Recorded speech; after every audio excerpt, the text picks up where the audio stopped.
Dandadan just raised the bar for the anime of the year with its latest episode, and it was pure cinema at its finest. Science Saru absolutely cooked up a generational masterpiece, delivering an unforgettable showdown. Momo and Okarun go head to head with Turbo Granny, and calling this battle insane doesn't even begin to capture the sheer madness of it all. Need I remind you that this chaos began when she stole Okarun's weenie?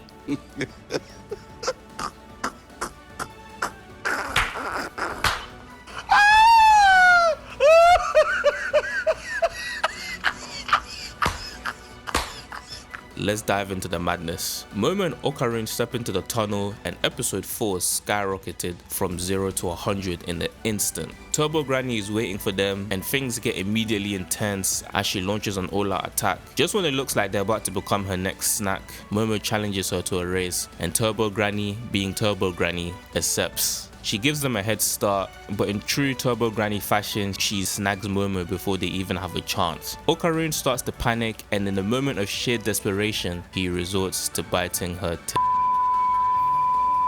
I mean, she did offer him that chance when they first met, so... What? Bro, what are you talking about, man? You's a freaky ass nigga! Get your freaky ass on!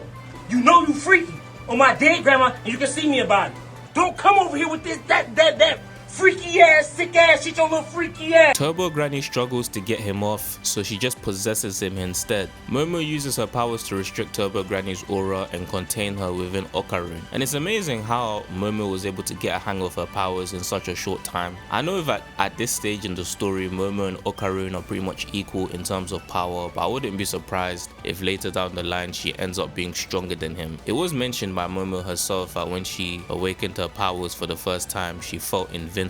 However, her powers are currently lying dormant or may even be subconsciously suppressed, so she needs to train to release her full power. I'm not a manga reader, but I have my own theory that Momo probably awakened her powers at a younger age and may have accidentally killed her parents, which is why she was taken in by her grandma. This would also explain why her grandmother was teaching her to control her ki from a young age, but that's just a theory. Guys, remember that earthbound spirit Turbo Granny merged with? Oh yeah, it's just a giant kaiju crab. What?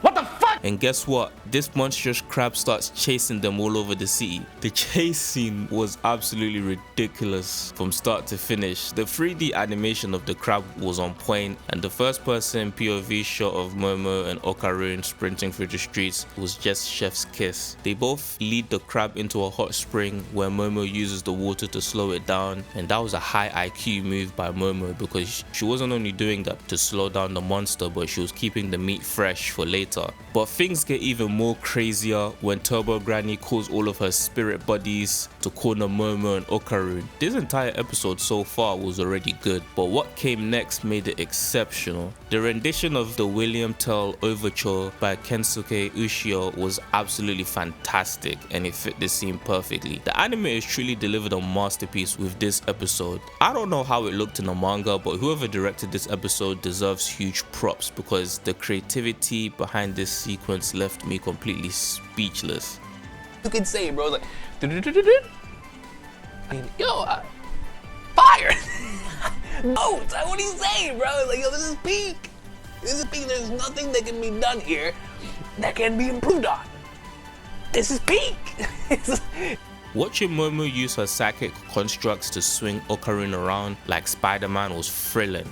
And even though I'm not a manga reader, I could tell that this episode probably added some extra flair that elevated the source material to new heights. The director, the storyboard artist, and the animators really knocked it out of the park. Bro, they served up a delicious feast. Everything about this series is just pristine, like the voice acting, the character designs, the animation, even the backgrounds and the cinematography were out of this world, no pun intended. Hey, yo! With this episode, Science Saru has firmly established itself as one of the best anime studios in the industry right now. The way they're handling Dandadan is honestly putting other studios to shame. Turbo Granny is released from Okarun, merging with the earthbound spirit, and just when it seems that all hope is lost, Momo uses her powers, latching onto an incoming train where Seiko awaits her. Momo and her grandma successfully exorcise Turbo Granny, vanquishing the spirit once and for all. or I hope.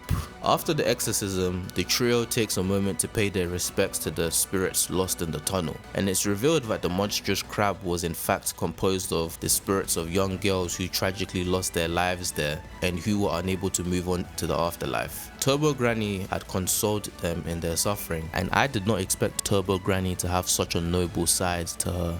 As creepy as Turbo Granny is on the outside, and trust me, she is creepy, it's now understandable why she saved Momo from the aliens, because her motivation stemmed from a desire to protect another young girl from harm. Since spirits and yokai used to be human before, I wouldn't be surprised if Turbo Granny had a tragic backstory similar to that of those young girls. I hope we get some backstory for these spirits soon. At the end of the episode, Okarun and Momo say their goodbyes, and I couldn't help but shed tears of joy watching this beautiful moment unfold, because Okarun's farewell felt bittersweet because it signaled that this might be the end of their relationship, but when Momo cheerfully said that she will see him tomorrow, my heart melted.